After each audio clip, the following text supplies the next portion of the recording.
Kalian, Gus Fuad, Kiai Imad, kalian itu bagian dari gerakan. Assalamualaikum, selamat siang. Ini hari Selasa tanggal 25.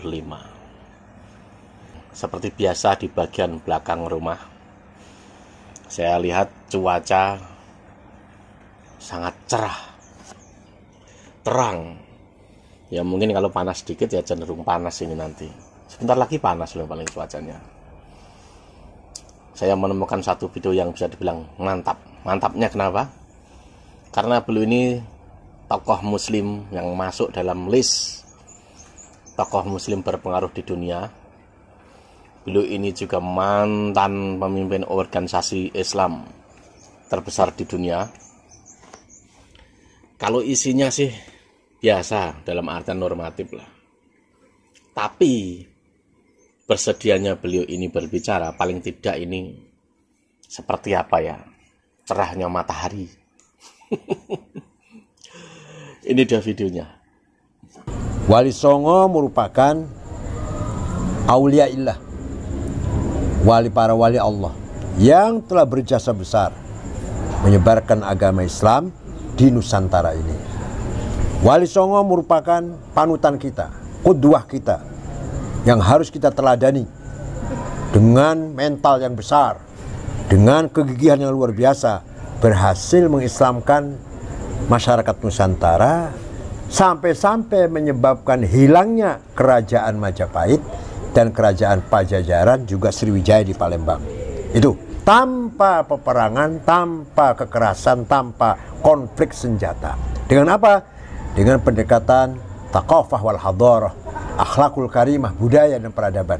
Mereka bisa mengislamkan masyarakat Jawa. Nah, Wali Songo ini dalam kitab Syamsud Dhahirah sudah diputuskan dalam kitab Syamsud Dhahirah, Wali Songo keturunan Rasulullah sallallahu alaihi wasallam. Belakangan timbul masalah. Para habaib yang di Indonesia ini kebanyakan, atau ngakunya bukan kebanyakan, pengakuan beliau sendiri adalah turunan Ba'alwi. Dimasalahkan. Di antara yang permasalahkan adalah Kiai Imaduddin dari Banten yang mengatakan bahwa Imam Ahmad Al-Muhajir tidak punya putra yang namanya Ubaidillah. Maka nasabnya para habaib di Nusantara Ba'alwi yang masuk atau nyambung ke Ahmad Al-Muhajir melalui Ubaidillah batal gugur, kecuali kalau ada data lain yang kuat yang bisa mengalahkan pendapatnya Ustadz Imad. Ini kita bukan masalah like or atau dislike ya, bukan masalah kita cinta atau enggak cinta atau benci, enggak. Mari kita diskusi ilmiah berdasar fakta dan burhan, data yang nyata. Nah, Ustadz siapa? Nur Fadli. Tubagus Nur Fadli ini berhasil dengan susah payah menyelusuri semua hal ini. Kesimpulannya, Wali Songo bukan dari Ba'alawi bin Ahmad Al-Muhajir. Artinya Wali Songo tidak kita ragukan bahwa beliau adalah keturunan Rasulullah sallallahu alaihi wasallam, bukan dari Ba'alawi. Jadi masih ada masalah besar. Kalau mau selesai, ini habaib ini turunan siapa? Ayo kita ilmiah, jangan nggak usah emosi, jangan. Ayo kita telusuri nasab beliau ini. Sudah jelaskan Kiai Said Akhil Sirot.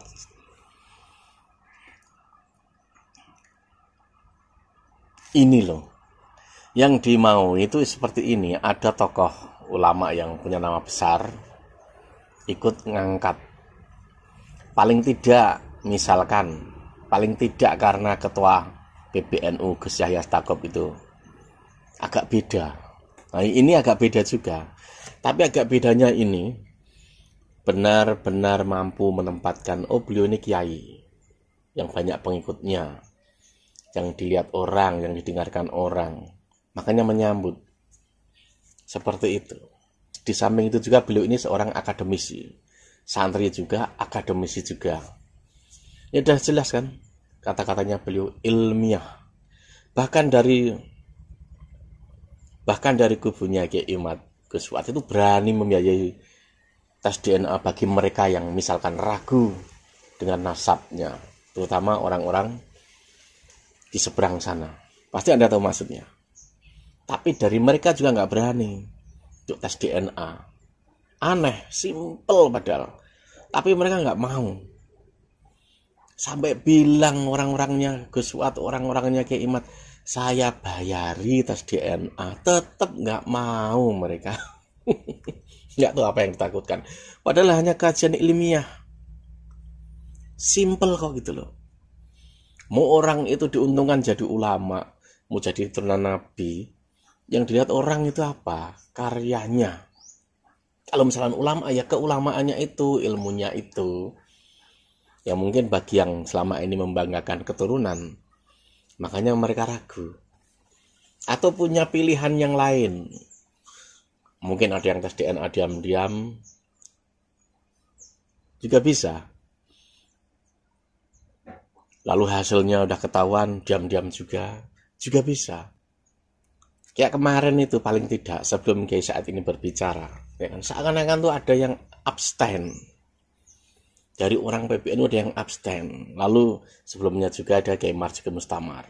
Walau bahasanya satir, tapi beliau menempatkan posisinya pada perihal opini yang sangat tepat. Harusnya PBNU itu mempunyai apa ya?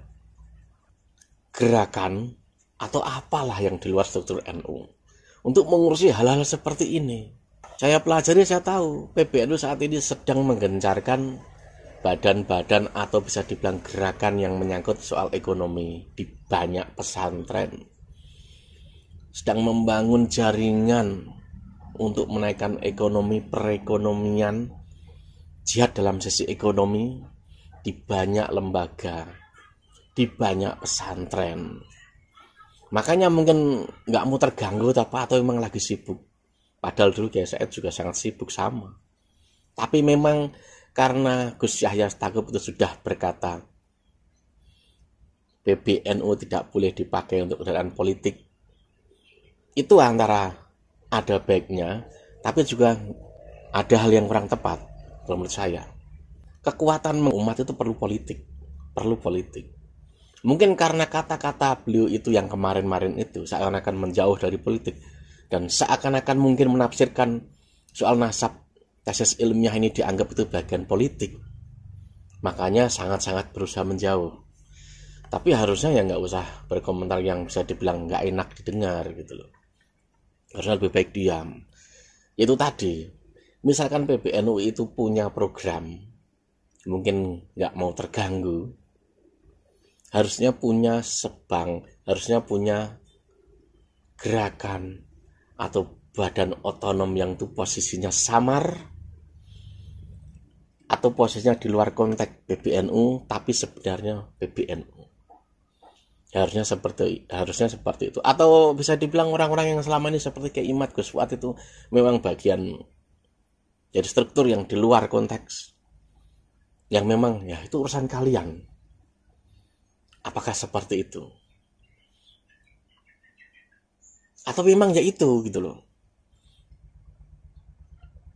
Tapi kalau ada hal-hal begini, ada orang Nahdliyin agak protes pada ketua PBNU, berarti kan ini yang tidak tersinkron. Iya kan? Makanya perlu PBNU punya sekelompok gerakan atau apa yang itu bermanfaat, bisa digunakan untuk sebagai apa? Bagian dari taktik permainan perang narasi di medsos. Itu harus punya. Kalau tidak bisa menggunakan badan otonom resmi ya punya jaringan di luar harusnya. Jadi kata-kata Kiai Said ini bisa dibilang ini yang diharapkan. Ilmiah kok, kenapa takut dengan hal ilmiah? Kan aneh. Yang lebih aneh lagi itu tadi. Kenapa PBNU terkesan cuek? Atau apalah jenis itu, padahal Kiai Imad itu bagian dari PBNU loh. Semua orang tahu. Atau ya memang itu tadi. Kalian, Gus Fuad, Kiai Imad, kalian itu bagian dari gerakan non-struktural yang itu bisa dimanfaatkan atau itu bisa bermanfaat, berguna untuk paling tidak apa, menjaga nahdiyin. Apa yang dilakukan ini sesungguhnya apa? Menjaga nahdiyin loh. Benar. Karena pencetus orang-orang muncul di medsos itu karena banyaknya atau adanya orang-orang yang ngaku terhadap Nabi tapi mulutnya sampah di internet. Karena itu makanya muncul. Jadi support yang dilakukan Kiai Said ini sangat tepat. Karena Kiai Said ini bukan ketua PBNU lagi, tapi orang udah tahu kapabilitasnya kayak apa. Oke, sampai sini. Wassalam.